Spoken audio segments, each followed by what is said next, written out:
Agent জটিলতায় Hamza জামালদের coach হওয়া হচ্ছে না ক্রিস কোলম্যানের, নিশ্চিত করেছেন বাফুফে সভাপতি তাবিথ আউয়াল। ২৪ মে জাতীয় দলের ক্যাম্পে নতুন কোচ দেখা যাবে বলেও জানান তিনি।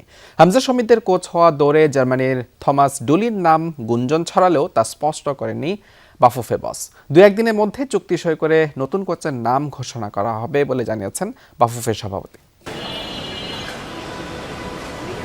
বাফুফের কোচ নিয়োগের দীর্ঘসূত্রিতার অবসান হতে যাচ্ছে কয়েকদিনের মধ্যে। বেশ কয়েকবার ঘোষণা দিয়েও শেষ পর্যন্ত আসেনি হামজা সমিতদের গুরুর নাম। তাই তো সময় যত যাচ্ছে ততই প্রশ্ন ঘিরে ধরছে কে দাঁড়াতে যাচ্ছেন লাল সবুজের ডাগআউটে।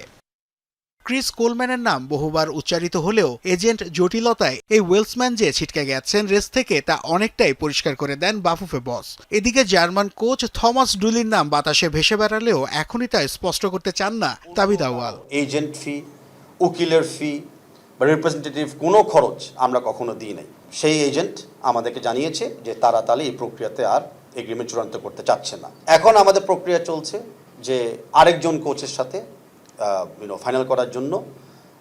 সেই কোচের সাথে আমি আশাবাদী একটা এগ্রিমেন্ট সাইন হয়ে যাবে। তবে স্যান মেরিনো ম্যাচে নতুন কোচের অধীনে বাংলাদেশ দল ইউরোপ সফরে যাবে বলে নিশ্চিত করেন তাবিথ আউয়াল। ২৪ মে থেকে শুরু হতে যাওয়া জাতীয় দলের ক্যাম্পে শুরু হবে সেই নতুন অধ্যায়। নিউ কোচের আন্ডারে ৫ তারিখে আমরা ৫ তারিখ না, আমরা ২৪ তারিখে ক্যাম্পই শুরু করব একটা পার্মানেন্ট অ্যান্ড নতুন কোচের নেতৃত্বে। ইটস জাস্ট একজনের প্রতি একটা শ্রদ্ধা রাখার জন্য কোনো কমেন্ট করতেছি না, অন্য কোনো কারণে না।